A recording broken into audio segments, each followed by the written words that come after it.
Usegcina ebhalile uDuduzile Zuma incwadi yesixoliso abakholwa ukuthi iyona incwadi bekufanele ngabe uyibhalile nasekuqaleni, kanti-ke le endala useyidilithile wayisusa ey'nkundleni zokuxhumana ikakhulukazi ku-X kanye-ke namagama ayiziswana ekade-ke ewasho kuFlotjivambu sewasusile ephejini lakhe laku-Twitter. Ngiqale ngobingelele ngikwamukele channel eMaswidi Mina Production obingelelayo Mxolisi Mfana kaDlomo. Uma ngabe uyaqala ukufika lutho kwenzela isiqiniseko sokuthi ucofa subscribe maqedwe bale video ushaye like bese-ke uyakhomenta kulolu daba namhlanje ngenza kwethu tabengeze ngalo njengamanje lutho segcine ibhalile uDuduzile Zuma incwadi eyisixoliso ngaphansi kweqembu lomkhonto wesizwe, kanti le yokuqala indlela ke bibukeka ngayo nelogo yayo ibukeka sengathi ibhalwe nje uyena qobo lwakhe ingaphumi ngaphansi kweqembu lomkhonto wesizwe. Kodwa ke namhlanje sekuphume ephuma ngaphansi kweqembu lomkhonto wesizwe ibhalwa uyena uDuduzile Zuma ibheke kuFlotjivambu. Uzokhumbula ukuthi ke kule yokuqala akaxolisanga sidalo kuFlotjivambu, kunalokho waxolisa kubaba wakhe umnumzane Jacob Zuma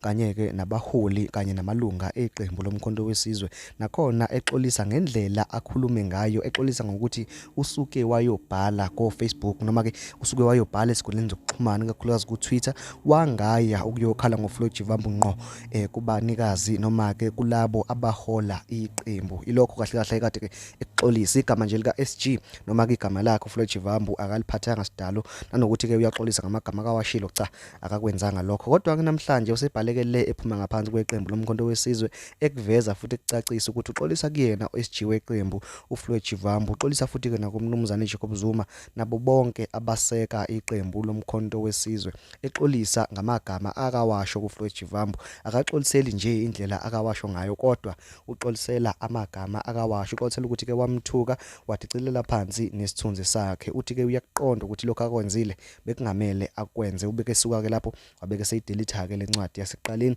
wabeke sedelitha nawo wonke ama-post noma-ke ama-tweets ayekade edicelela phansi igama likaFlotjivambu. Ngenza kwethu lokhu kusho khona ukuthi ngempela lamagama ayekade-ke ebhalwe ku-Twitter ayekade ebhalwe uyena uLokuzana uDuduzile Zuma akaphiki ukuthi-ke uyena owayekubhalile. Ingabe lokho kusho ukuthini na kuDuduzile Zuma? Ngabe kukhona akakubambile namanje enhlizweni yakhe ngoFlotjivambu?